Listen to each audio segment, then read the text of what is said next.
कोई आदमी आगे नहीं बढ़ सकता है कि भाई विद्यार्थी परिषद में तो चंबा जिला का कोई आदमी प्रदेश स्तर पे उसको दायित्व नहीं मिल सकता है। प्रदेश स्तर तो छोड़िए कि वही जिला या आगे उसके अगर कोई स्टेट लेवल पे उसको किसी भी प्रकार का एक्सपोजर नहीं मिलता। तो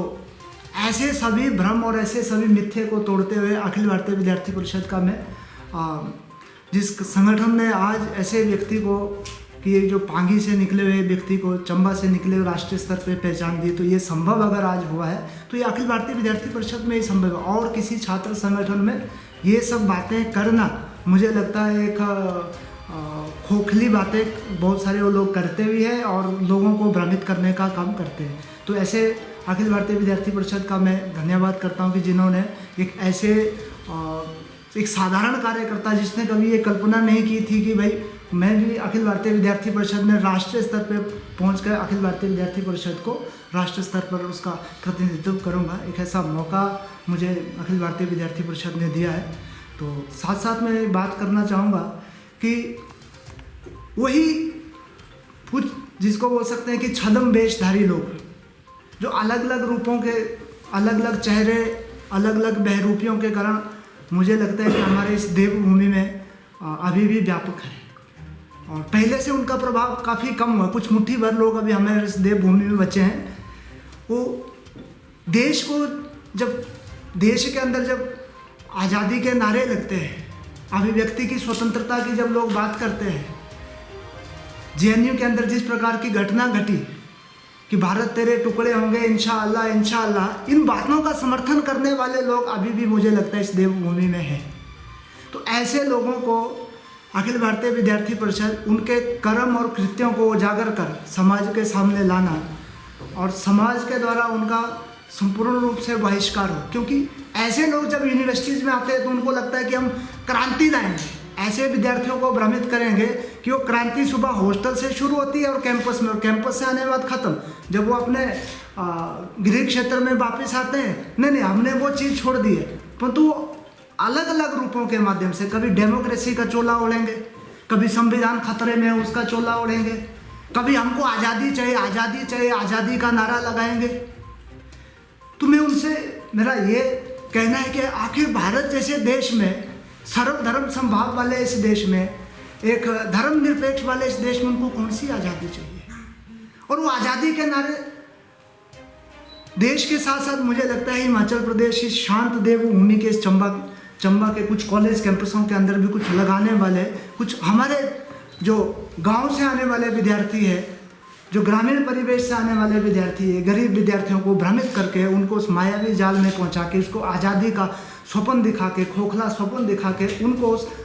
के प्रति उनको काम किया जा रहा है। जिस प्रकार से पूरे देश भर के अंदर अभी कोविड परिस्थिति हमारे देश भर के अंदर चल रही थी, तो पूरी दुनिया जब कोविड के सामने,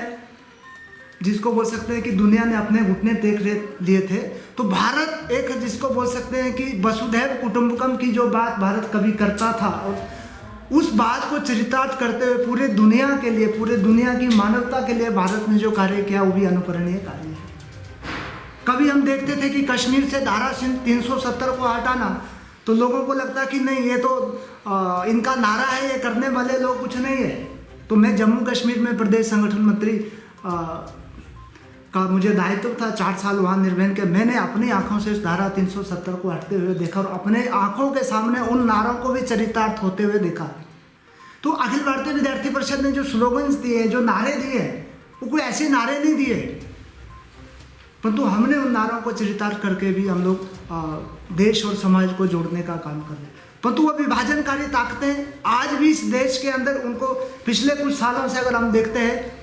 वो देश जब आगे बढ़ रहा है तो देश को आगे, उनको देश की प्रगति, देश का विकास, देश का नेतृत्व उनसे पच नहीं रहा है, डाइजेस्ट नहीं हो रहा है। तो वो देश को कैसे अस्थिर करना है,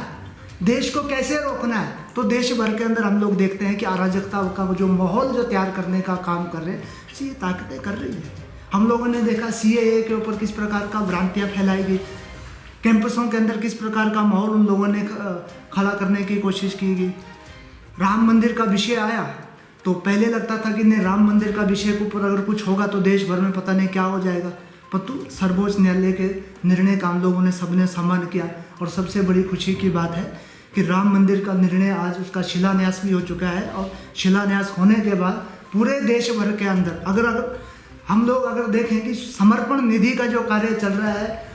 हर एक व्यक्ति, चाहे कोई गरीब, कोई मजदूर, जिसके घर में खाने के लिए कुछ नहीं, जिसने अपनी पूंजी कुछ अपने सेहत के लिए, कुछ अपने इलाज के लिए अगर कुछ 10-20 रुपए इकट्ठा करके भी रखी है, वो घर से बाहर निकल के अपनी समर्पण निधि देने के लिए आ रहा है। तो मुझे लगता है कि अगर समरसता का अगर कोई जीवंत उदाहरण अगर हमको कोई देखना है, कि लोग देखते हैं कि नहीं भारत के अंदर तो बहुत भेदभाव है, बहुत ऊंच नीच है, बहुत क्षेत्रवाद है, तो मुझे लगता है अगर समरसता का कोई जीवंत उदाहरण भी अगर हमारे देश में अगर प्रस्तुत है तो मर्यादा पुरुषोत्तम श्री राम के जो मंदिर बनने का ये जो कार्य हुआ है, उस कार्य से भी मुझे लगता है स्पष्ट झलकता है।